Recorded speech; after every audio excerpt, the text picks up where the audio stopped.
শ্বশুরবাড়ির কথা কোনোদিন স্বামীর কাছে বলবেন না, তাহলে বেলা শেষে স্বামীর কাছেই তুমিই পর হবে, আর ওর মা বাপ ওর কাছেই আপন হবে।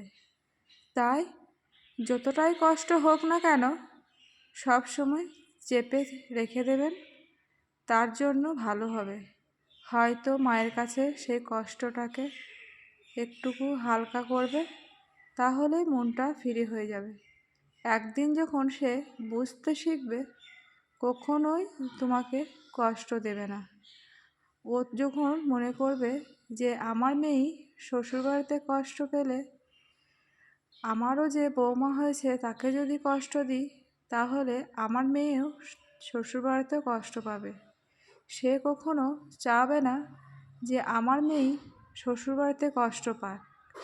তাই সে ভাববে যে পরের মেয়েকে কষ্ট দিলে নিজের মেয়েই কষ্ট পাবে।